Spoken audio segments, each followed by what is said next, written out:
Welcome, welcome.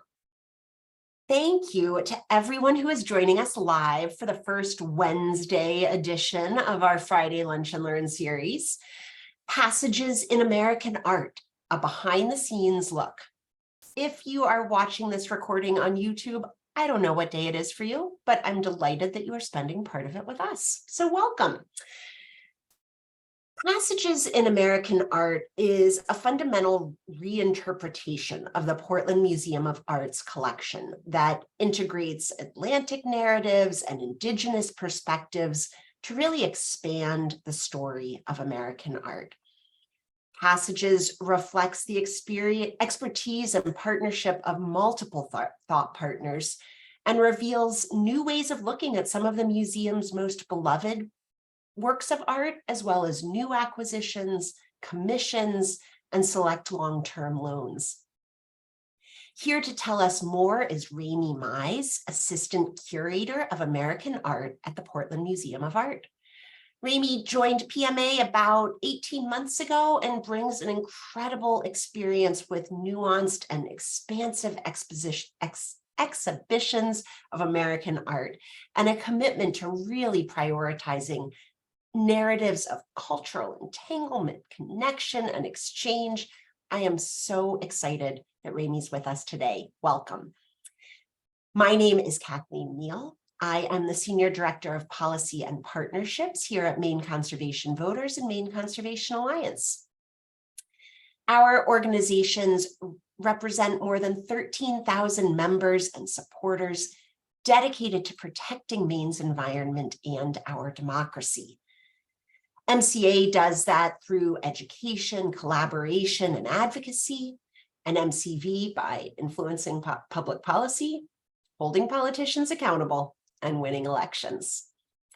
Since 2020, this weekly online Lunch and Learn series has helped us advance all of those goals, creating a shared space to explore Maine's environmental and social history, policy priorities, climate action movement, and more. Few notes before we dive in. We will hear from Ramey first and then tackle your questions in the Q&A session at the end. You don't have to wait though. You can send those questions to me through the chat whenever they occur to you. I'll compile them and synthesize those with similar themes and ask as many of them as possible following the presentation. We do, as always, ask that you not message speakers directly, as we want the focus on the presentation, not the chat box. If you have any technical challenges, though, you can message Will Sedlak and he will help you out. This event is being recorded and the video will be posted on our website later this afternoon. You can also find recordings of all of our programs on YouTube, where there are a whole bunch of playlists to help you focus in on particular topics. Thank you all again for joining us. And Ramey Mize, I will turn it over to you. Thank you so much, Kathleen, and thank you all for joining us during your lunch hour today. I am thrilled and honored to be sharing with you all a bit about our most recent reinstallation project here at the Portland Museum of Art in Maine, Passages in American Art. A project that really took as one of its core themes, issues of environmental change and justice. So we feel this will have some strong resonance for this audience. And I look forward to hearing your unique insights and questions from that vantage point. I am going to share my screen. I have a PowerPoint presentation to walk us through today. And my vision for this session is for us to take a bit of a virtual tour through some of the sections of this really rich and layered installation experience. I can't cover all of it, of course, in the half hour or so I have allotted, but I hope that it'll give you a kind of taste and incite you or inspire you to come visit us in person sometime in your free time. We would love to see you.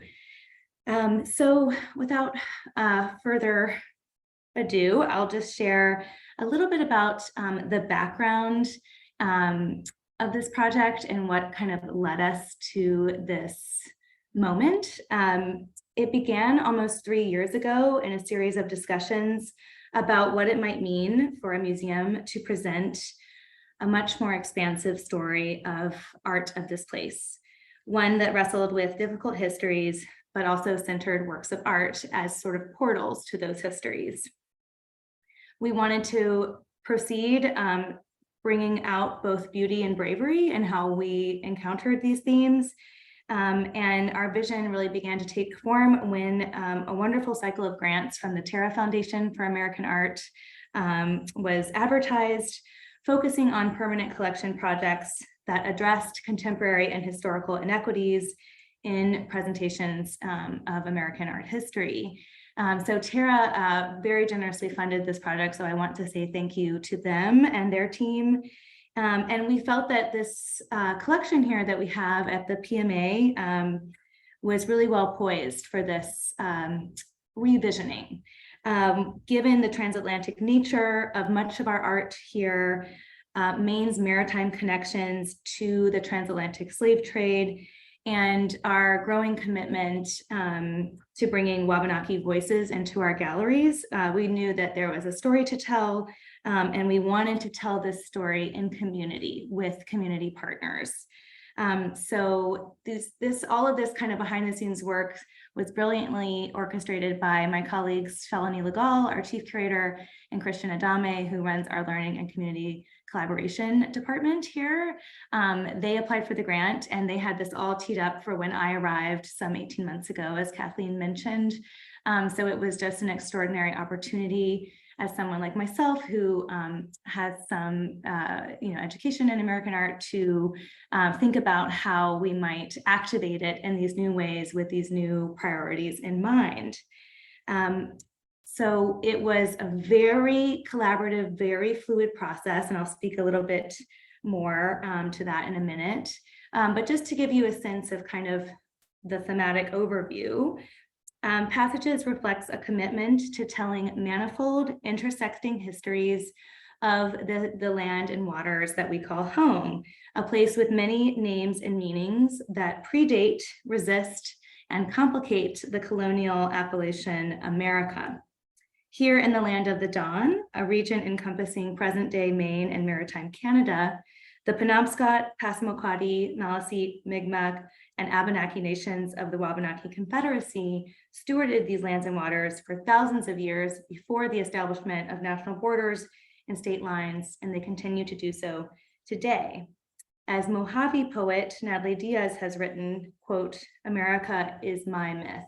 So that is a really important kind of grounding understanding that we have, that the notion of the United States is only so old, and really we have these indigenous stewards who have been a part of this place for thousands and thousands of years prior to that construction. So this project dilates our understanding of what America means, dispelling any notions of a cultural monolith and inviting us to go beyond mere acknowledgement of absence or erasure and moving towards something actively constructive, sustainable, and transformative. And so we're doing that through the lens of our institution, which is a museum likewise shaped by colonialist practices that has celebrated some artists and stories while excluding many others. So this entire effort is really to ask hard questions, to inspire critical thinking, connect the past with the present, but also, of course, always celebrate the beauty, knowledge, and resilience that art provides amidst profound challenges across time. And as I've shared, it's hinged on nuanced collective thinking and knowledge sharing that has been empowered by our partners and contributors. For many of the histories that we engage in, Passages exist outside of or in the background or the margins of canonical images or so-called official texts. These histories may be found instead embedded in the land, in cultural memory and belongings, which carry story and song. We really love the term Passages for its invocation of a journey across land and water, one that has witnessed experiences of rift, escape, and return. It directs our attention to legacies of voluntary and involuntary transit including the violent Middle Passage endured by millions of kidnapped enslaved Africans across the Atlantic Ocean. It also conjures images of canoe crossings, fish migration, and maritime travel, gesturing both to global trade networks and colonization in the Americas, as well as deep connections to place. So the process of preparing passages in community together has been its own learning journey, and we hope that it's one that we can all join, and that it continues to be ever evolving. This is not by any means the last word on any of this. And indeed, we conceived of this exhibition as a living installation, which means that it's not something that we put up and then it's frozen in amber. It's something that we continue to revisit, to refresh. We will cycle in new stories, new works of art over the coming years. And in some capacity, you can count on seeing passages on view here at the PMA through the beginning of 2026. So we look forward to hearing feedback from you all. As I said, as a living project, we want to hear many voices continue to inflect this work and bring new ideas to the table. So now to share a little bit, oh, excuse me, I forgot about this slide, but this is a nice overview of some of the kind of project goals that I just summarized. So again, just to reiterate, we were looking to center Wabanaki and Indigenous histories, narratives, and artists, to examine Maine's role in the Atlantic slave trade through maritime painting and decorative arts, and to connect landscape and marine representations in the permanent collection to issues of environmental change and climate crisis. So to walk us through some of our partners, we were looking, oops, can you all hear me? It looks like I might be frozen. We can hear you. You can hear me? Okay, I might just keep going if that's the case. What do you think, Will? I think definitely if you want to turn off your camera for a second, that might help. Okay, let's see if I can stop sharing and I will turn off my video, turn it back on. Sometimes it's a little temperamental on my surface. Let's see. I'm going to share my screen again. Okay. Any luck? That looks good on my end. Looks great. Okay. So to walk through our advisory partners, as I mentioned, this was very much in dialogue beyond our internal museum staff. We wanted to lean on and engage with just a vast array of community-held expertise because we have so many amazing people in our state and in our region who bring so much to the table. So we had 5 core advisory partners, one of whom is Agamot Educational Initiative. Our core interlocutors from their organization were Indana Spears and Chris Newell. And they really helped us to think about ways we can indigenize this project to really reflect Indigenous values in our actual installation itself. And I will pinpoint some of those exciting activation points as we walk through the installation. Then next we have Portland Public Schools. Fiona Hopper is the Wabanaki Studies Coordinator and a Social Studies teacher in the PPS system. Fiona was an incredible partner. She's helping the Portland Public Schools to really make good on the mandate from the state to teach Wabanaki Studies from K through 12.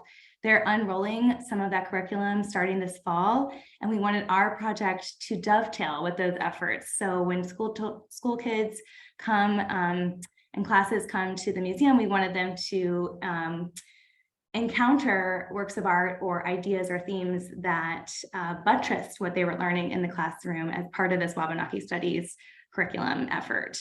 So I'll also highlight some of that. Let's see, we have Atlantic Black Box, a public history initiative dedicated to unearthing many of the very sublimated histories of Maine and broader New England's complicity in the transatlantic slave trade and its afterlives. So Meadow Dibble and Seth Goldstein were our amazing partners there. Folks y'all might be familiar with, Gulf of Maine Research Institute, Gail Bonas and Jonathan Laborie. They helped us to engage with themes of environmental change as reflected through our collection. And Indigo Arts Alliance, Georgia Benjamin, who's actually now, I have heard just recently, is now executive director. So yay, Georgia. And Marcia Mentor, co-founder, they also helped us to think about more broadly how our collection connects to slavery and its afterlives in Maine. And they helped us actually curate a section of work that revolves around Maine's islands. And I'll discuss that more later as well. And we met monthly starting last March, March of 2022, as a group, sometimes in the gallery, sometimes on Zoom, sometimes we went out to their places of work or homes. We wanted to really feel like this was a project that was in the field, you know, out with our communities, not something that was really insular, that we just expected people to come to us. We wanted to have that reciprocity and to be, you know, actively present with our partners, with all the amazing things that they've got going on, which, trust me, is extraordinary. But, you know, again, it was very fluid. We had these kind of loose themes we wanted to work with, but beyond that, we were able to really shape how this installation came to life and what the priorities were, what the takeaways we hoped would be, and really what the questions were. We wanted this experience to be one that activated questioning, not, you know, oh, feed me a rote answer about a particular history or a particular work of art. We wanted it to actually just enrich a more textured fabric of history through our collection. And these conversations really enabled that, and we're ringing in our mind throughout. And we love that we can actually kind of identify which areas of the installation reflect very particular conversations we had with these partners. We did object study reviews, so certain objects that were in storage at the moment, we brought out so that we could look at and consider as contenders for this project. It was just super dynamic and organic, and without a very predetermined idea of where this would end up. It was just an amazing experience. And like I said, one that was a journey, and one that we wanted to invite our visitors on. So we hope that that's the experience. I wanted to show you all how our 5 core advisory partners then connected us to this astonishing web of further contributors and you know, potential partners. They have their own amazing networks with the work that they do, and we were able to invite, you know, upwards of 50 different people to contribute labels, whether in text or audio form, or songs. In some case, we have an amazing Wabanaki song kiosk where you can listen to Wabanaki songs in different Wabanaki languages. We have amazing video interviews.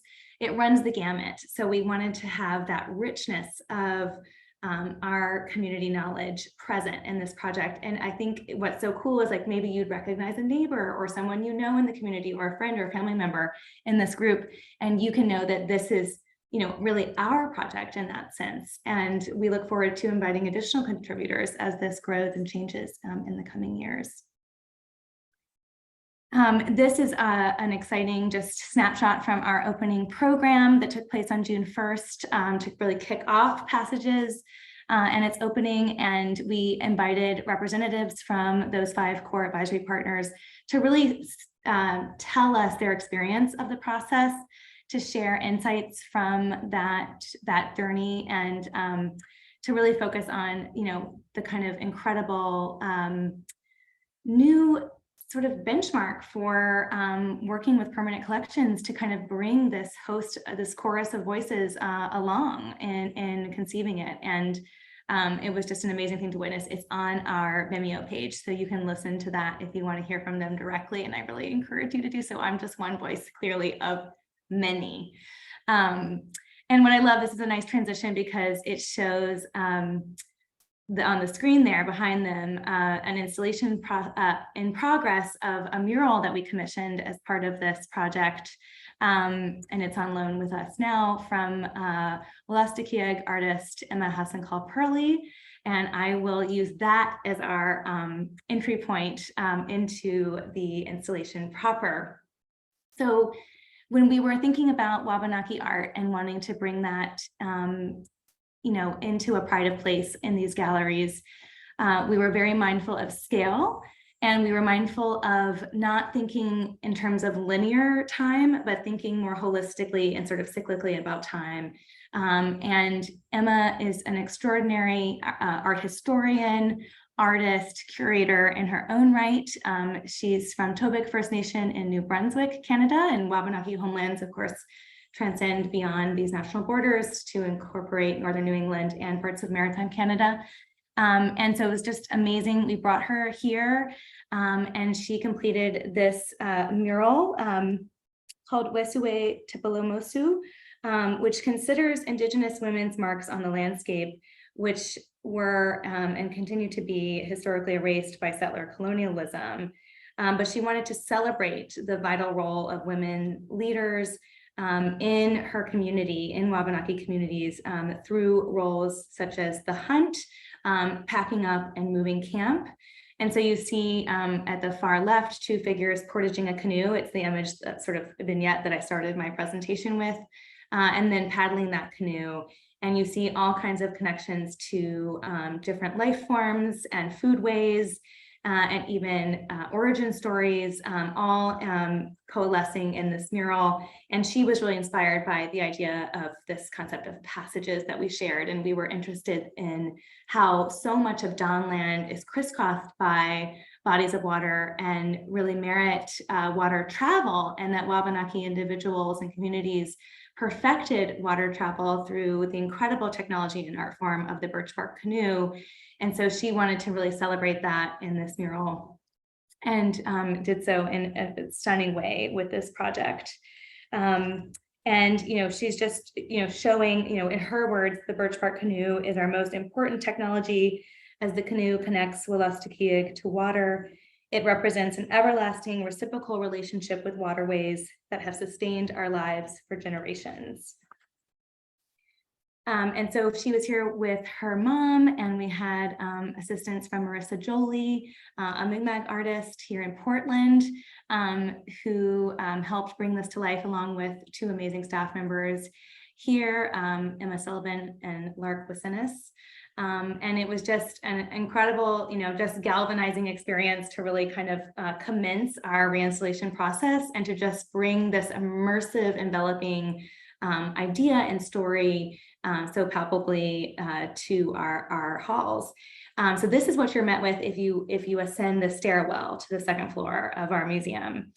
And what I love about this project is, as you saw with all the additional contributors that we invited to speak to the different works of art in these galleries, they bring such rich ideas and insights that just run the gamut. And I want to kind of highlight some of their contributions in this talk as well, so that you can really hear from them, which I think is, again, the spirit of this project. It was not about one curatorial voice that was sort of some semblance of a solo authority. It was about diffusing that authority and understanding that we all share valid interpretations of works of art and our shared past, which so many of these objects are portals to. So one text that I love from Star Kelly, who is the education director at the Children's Museum here in Portland.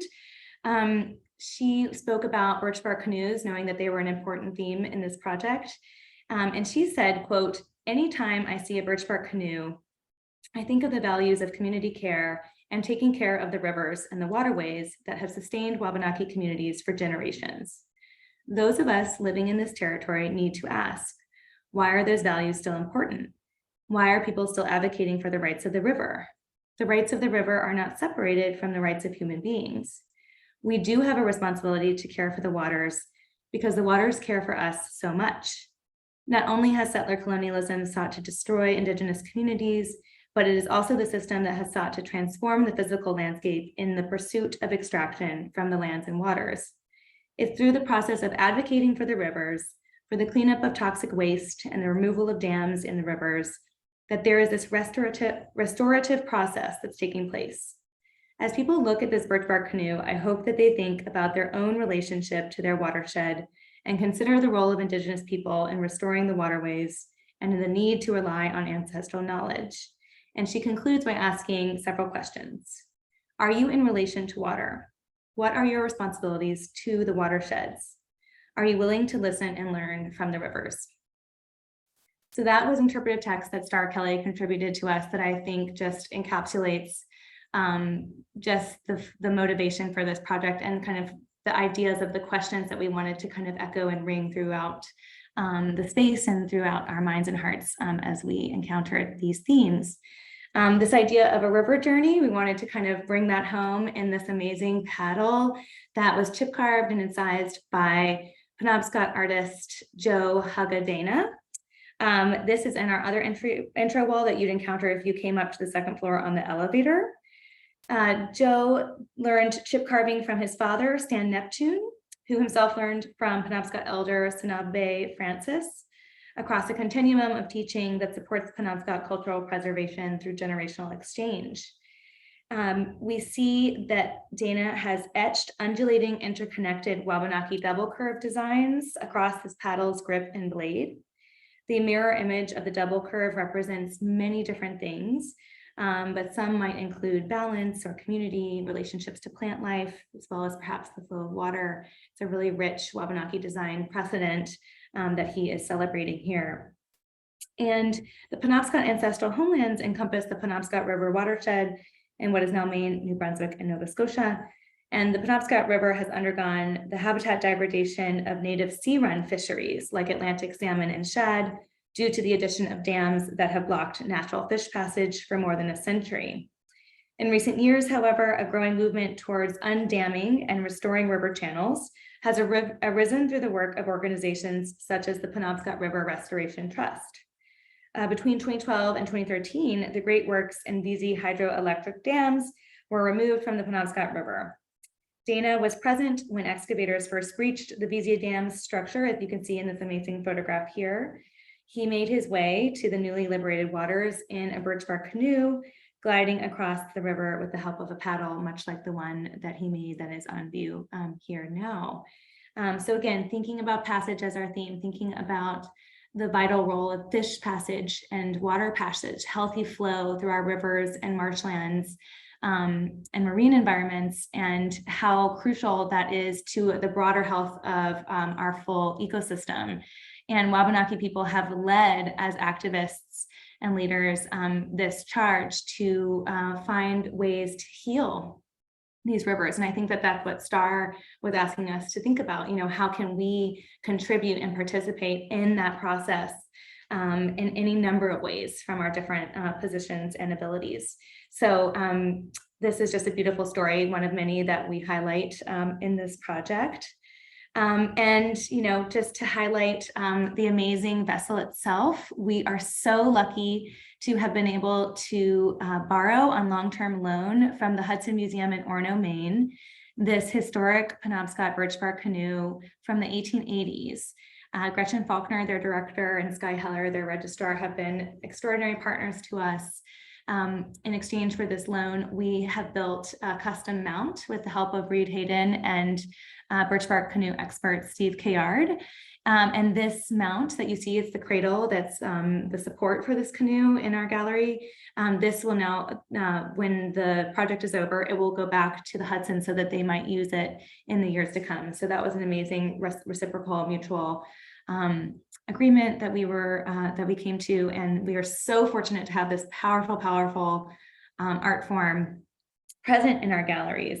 And of course, you know, like I said earlier, with waterways being the original highways, as I've heard some Wabanaki friends say, that is a really important concept that we wanted to drive home in this project. And, you know, river travel was often the most efficient form of transportation, and birch bark canoes supplied that transit. And they are innovative and elegant technologies that have been perfected by Wabanaki makers here for over thousands of years. And we love that this canoe anchors the gallery. You see all of these different Wabanaki works of art and landscape representations kind of revolving around the canoe's 18-foot long form. And so, you know, we are seeing them through this idea of access and travel, and thinking about how canoes connect people to place and how they are built from the same woods that hug the riverbanks that they chart. And we think about how many non-native settlers, writers, and artists have benefited from both these canoes and the generosity of those who paddled them. You think about someone like Henry David Thoreau, who sought inspiration for his 1864 book, The Maine Woods, with the guidance of Joe Polis and other Penobscot guides who helped him traverse this unfamiliar region by boat and foot, often portaging the canoes from one body of water to another. And we think about that in relation to a painting like this one by Katahdin in the background by Frederick Edwin Church, that shows a lone canoeist in the foreground, and thinking about how Church himself relied on Penobscot and other Wabanaki knowledge to access this site of inspiration. And Penobscot cultural historian and artist James Francis wrote the label for that painting, and I didn't have time to bring it into this presentation today, but please, when you come, I'd love for you to check it out. It's an amazing label that bespeaks the sanctity of Katahdin and Penobscot and Wabanaki worldview. Just one interesting thing to mention, a few more things about the canoe. It is important for us to keep in mind that something like one tree in 1,000 or more is good enough to be a canoe tree. And to think about that, just the amount of intimate ecological knowledge one must have to be able to select the correct birch bark tree that can lend bark suitable for this purpose is just incredibly deep. And Steve Kiard also contributed a label speaking to this canoe from his expertise as a canoe builder, saying that Wabanaki canoes are very refined and that many of them were designed specifically and solely for ocean use. But even ones that are primarily used in the interior reflect some of those same design features so that they are seaworthy. And what I really love is how this canoe then directs your attention and kind of connects from this sort of more wooded environment, maybe around a place like Katahdin, to a marine environment invoked in the far painting of the Rocky Maine coast by Winslow Homer, set in Prouts Neck, Maine. So these canoes really connect across these marine and tidal and inland environments, and we were kind of trying to make reflect that here through the installation itself. So here's a good view of kind of looking down the incredible form of this canoe, and you can get a glimpse of its amazing ribs from the interior. And I think for the sake of time, I'm going to have to jump over a few things because I'm realizing we're already at a little past 12:30 and I want to leave ample time for questions. Just a brief highlight for this piece. This is a beloved work in our collection by Antonio Jakobsen of the SS Portland, which tragically sank in the gale of 1898. It's known as the New England Titanic. Everyone aboard perished in that storm, and we were able to work with Bob Green through Atlantic Black Box's connections, who spoke of the sort of personal connections to this history. Bob Green is an African-American historian and retired journalist who specializes in the African-American history of Maine. And he speaks to how being a mariner or working aboard a ship was in some ways one of the more viable career paths for Black communities at this time. And he shares with us that there were 19 Black crewmen who went down with the SS Portland. And he offers the very important perspective, you know, while white families lost sons when a ship went down, Black families more often lost fathers and husbands. And this really affected the Black community in Portland and was devastating around the Abyssinian Church in Munjoy Hill. And he shares that one of the crewmen was his grandmother's stepfather, Francis Eben Houston.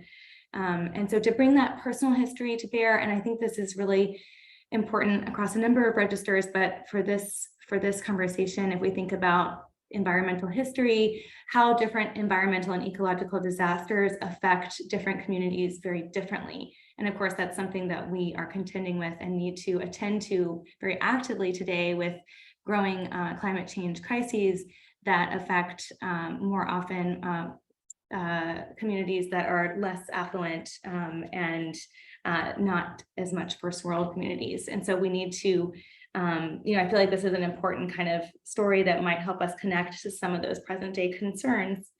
And then thinking about how, with the steamship, as you saw in the Portland, brings to bear different forms of industry, commerce, travel that our ocean environment here in the coast of New England affords, other forms of industry and commerce and their connections to environmental history. We worked with Roger Milliken, the retired CEO of Bascohagen Company, to think about this really interesting and a bit more obscure work by Gibeon Eldon Bradbury, who was a Saco-based painter who frequently painted the dams and log drives around that area. And here he is showing a very dangerous scenario where logs pile up and get kind of caught outside of the current. And, instead of being moved down to the coast where they would then be harnessed for shipbuilding, home building, other construction projects, in order to kind of keep them moving in the flow, men would have to pick the jam. And this is an extremely dangerous process. And Roger kind of shares with us how that took place. And he also shares a little bit about how the dam that you see in the background may have been a grist mill, and how the removal of many dams since that time has helped to, again, restore passage for fish like salmon and shad. And so he acknowledges that the timber industry has been and continues to be a significant contributor to Maine's economy, but how we might also find more sustainable ways of extracting timber and lumber. And he's been a big part of that conversation. And so we're so grateful for him to bring that insight to bear on a picture like this, and to think about, often the great shipbuilding tradition in Maine was described as a forest moved to shore, because of course you needed to move all of these logs for masts and the hulls of ships to the coast to be built. And so, we actually call this gallery From the Forest to the Shore, and thinking about how water is not only a source of creative inspiration, but also industry, commerce, trade, and travel. Okay, I am coming up. I know I'm very late. I'm going to promise I'm going to finish by 12:40, so we have plenty of time to talk. Doing great, Ramey. Thank you. Okay, thanks, Kathleen. Okay, great.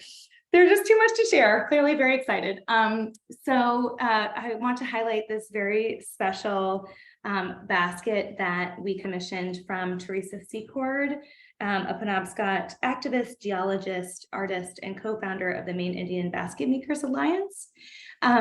Teresa was inspired. We shared with her the thinking behind this project, and it inflected her design concept for this piece.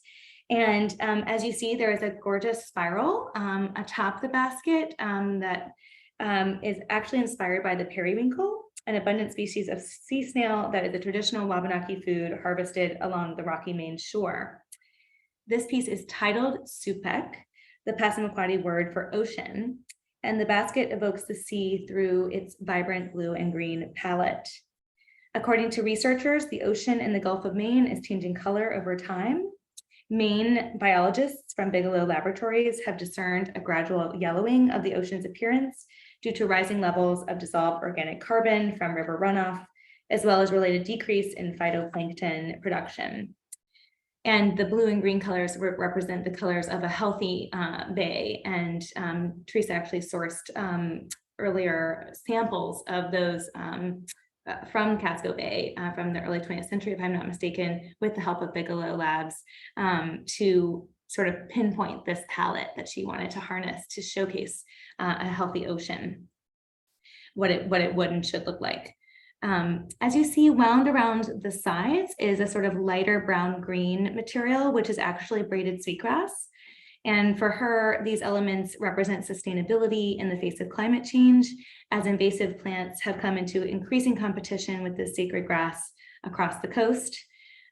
Secord has just kind of coalesced so many different themes around marine environments and marine health, in this extraordinary basket, and we're so lucky to have it here. And it's part of a larger conversation of Wabanaki baskets that are along the kind of large wall in our first gallery space on the second floor.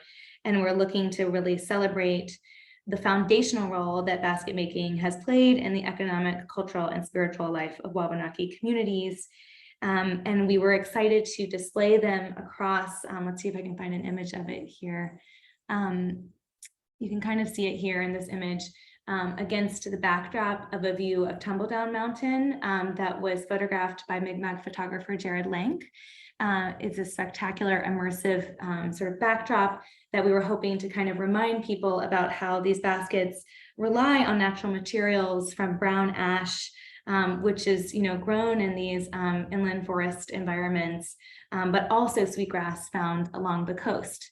So just to remind people at every chance that we got, where we are, what our environment is, and how it contours everything that we do and who we are. And that was at the express direction of our partners at Agamot Educational Initiative, as I shared earlier. So when Donna Spears and Chris Newell really helped us to want to move away from this white cube effect that you often see in museum and art galleries, and to bring the outside in. So this was our attempt at doing so, and we hope you enjoy it. This was the Frederick Edmund Church painting I was sharing about just a kind of earlier, when I was talking about this earlier, a closer look at it in connection to an amazing butterfly basket by Fred Thoma that looks at a rare species of Arctic Katahdin butterfly and honors and pays homage to that species in this basket form. So two very different interpretations of the same landmark brought into conversation together. If you're interested in learning more about Wabanaki baskets, I just wanted to share some wonderful publications. Jennifer Neptune's Spirit of the Basket Tree, and We Wanegan, The Beauty We Carry, a catalog produced by Colby by Jennifer Neptune and Kathleen Mundell. And I think I'm going to have to end just to give us time for questions, and maybe I can bring in some of my other themes as we talk, with this fantastic painting by Marguerite Zorak, who was a modernist, a painter, a textile artist. She was really a polymath, and she had a home in Robin Hood Cove here in Maine. And she painted this really stunning, vibrant, insightful look at the Woolwich Marshes. Woolwich Marshes, I think is how it's correctly pronounced. Y'all can let me know. And this is, of course, a salt marsh, an extremely important ecosystem and habitat along the coast for birds, mammals, microbes, bacterium, small fish, insects, and plants. And our colleagues at Gulf of Maine Research Institute, Gail Bonas and Jonathan Labrie, helped us to understand really what role salt marshes play and how Zorak is invoking their critical role here in this painting. So they serve, of course, as an important nursery ground for marine species because they're rich in nutrients.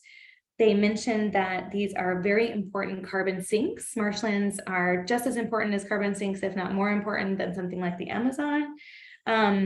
They speak to how it's like basically a huge compost pile, and that contributes to this rich peat soil.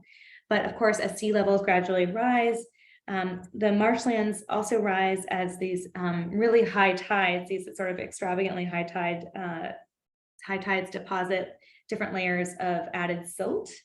And so then this has an effect on the overall health of the marsh. And we want to protect marshes, again, because as carbon sinks, they are vital as we look to decrease carbon emissions and to remove carbon from our environment. They mentioned the amazing stark gray line that bisects across the marsh environment. And this is, of course, a road bridge, but one that prevents the ebb and flow of the tidal water moving in and out. And what's so cool, and again, our whole goal to kind of help connect the past and the present through these works of art and through this project, Gail and Jonathan remind us that fortunately in the summer of 2022, the Department of Transportation launched a project to raise this very road to increase tidal flow, reduce its vulnerability to flooding, and restore the health of this marsh. So there are measures being done, much like the undamming efforts that we saw at VZ and elsewhere along the Penobscot. And just to think how works of art like these might catalyze new thinking and efforts to connect with these stories of environmental activism and looking to address some of the harm that has been done over time. So I hope that this gave a little taste as to how much this installation kind of speaks to maybe some shared concerns across our organizations, and how committed we are to continuing these conversations. So I invite questions, feedback, critique, all of the above. Now, thank you all so much for your time and for listening. Thank you, Ramey. Oh my goodness. I knew that I was looking forward to this program, but you have just absolutely blown my mind. There were so many points where I thought, oh, we're working on that. We're working on that. And to have that sort of environmental history is art history, is social history, and history is happening right now. It's all relevant. It's just, thank you. Our Lunch and Learn regulars know that before we get into questions, we like to do just a quick call to action as a way to help all of us continue our learning. And it is not going to surprise you. Number one item on your list, go to the Portland Museum of Art, check out passages in person. There's also an opportunity, though, to do some exploration online. So I just dropped that link into the chat. And later this afternoon, you'll all get a follow-up email with a link to the recording of this program and a link to the PMA, to some of the really exciting programs that are coming up to help us all dig into this exhibit a little bit more, and also a link to help learn more about some of the incredible folks who came together to make this exhibition what it is. So those thought partners, you'll be able to click through and learn more about those folks, and you'll see a lot of familiar names. I love that description of the web of the community, and you may have noticed I saw Kate McMahon's name on there. She's one of our long time Lunch and Learn faves, and we've got all sorts of the Atlantic Black Box. We've gotten to talk with a lot of people over the years and see that so many of them have been part of this project. Oh, it's amazing. So keep an eye out for that email later this afternoon, and let's dig in to questions. Ramey, this is one of those things that now that it's open, it feels inevitable that we would take this kind of look at art and at Maine and at our communities. But that's not necessarily, things that seem inevitable. They had to start somehow. What inspired this installation, and why now for the Portland Museum of Art? Yeah, no, thank you so much. I mean, I think that for this project, there has been incredible work that has been led really by many BIPOC activists, curators, artists. Artists often lead the way. And I think a lot of the work that we were looking to embark on with this project are inspired by, previous efforts across the country, across the world, by those individuals and communities. And, for our institution, I think it was just becoming ever more apparent that we had not engaged with or grappled with some of these more challenging histories in a meaningful way through our permanent collection. Often we have through rotating exhibitions. Some of you all may have seen Myth Makers or the NC Wyeth exhibition, where that similar sort of multivocal, many different voices approach was enacted that kind of brought forth histories that contest or redress dominant narratives that we have become accustomed to accepting, but that might that have much more nuanced and sometimes altogether different implications and meanings for different people. And so, we wanted to bring that energy that we had devoted to special exhibitions like that to our collection, and to a sort of longer form effort that we can let linger in our permanent collection galleries. And I hesitate to say permanent collection because things are always fluid, but the works of art that we steward that are a part of our collection. And so I think that was a big part of the thinking, of course, with all of the efforts and movements that we witnessed around Black Lives Matter. For me, the efforts against the Dakota Access Pipeline that Indigenous communities led, and of course, COVID-19 and all the inequities that experience, the pandemic exposed, all of this was just very fresh, and the moment was just very right. We felt audiences were ready to delve in and do the hard work. And we had the amazing relationships and trust building to kind of mobilize and move this work forward. That is absolutely necessary. This work cannot be done in a vacuum. It can't be done without collaboration and without knowledge and authority sharing, as we hope this models. And so this was, I just have to thank again my colleagues, Christian, Shalini, our amazing team in the Learning and Community Collaboration Department, especially Megan Quigley-Graham, Amy Friesen, and more, who have built amazing relationships with so many community organizations in Portland and beyond. That was the vital ground for us to walk upon for this project. And I just, again, was the lucky person who got to arrive as that was all kicking off. And I couldn't imagine a more humbling, inspiring, eye-opening, enriching experience to start this position. And I have learned so much from them, and that we just wanted to honor how much we learned with this project. So we hope that comes through. Yeah. Thank you. I love that. And I really appreciate you sharing so much about the process, because it feels really different and really exciting.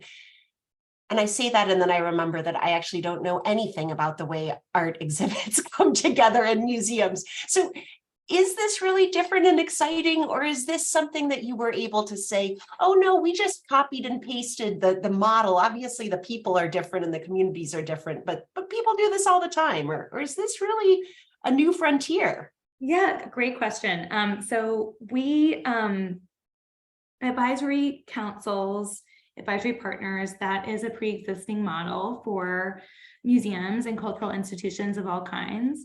But what I think is really unique here is that we involved our core partners from the very beginning and to the end. There's no end, continuing on and regularly. And they were paid as partners. There was important compensation involved. So I want to highlight that. No free labor here. This was something that we recognized as a lot of work and effort and time on our partners' part. So the grant really helped us to do that. That's where we devoted a lot of those funds. And we wanted it to not be a scenario where we did all the thinking, all the visioning, and then we sort of presented a kind of final product to the partners for a rubber stamp. Again, you hear that often, people trying to avoid something that borders on tokenism.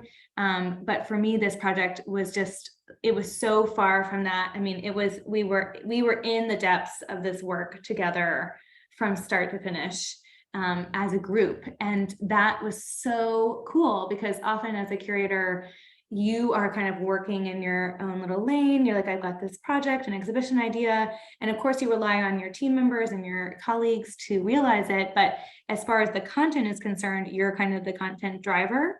What is so cool is that this was just this like multi-site, multi-faceted, multi-perspective project that just really shows, and I think is so much stronger for it. And we were able to bring in different vantages that you would maybe never, that brought such cool insights to these works of art that I could never, ever find for myself, and we invited it from, high school students to activists to scholars, like Kate McMahon contributed extensively, but it was just this rich host of voices. And I think that's what, with our mission being Art for All, I think that is a method that really reflects that goal of ours to be a place for art for all, that champions that, and that models it in our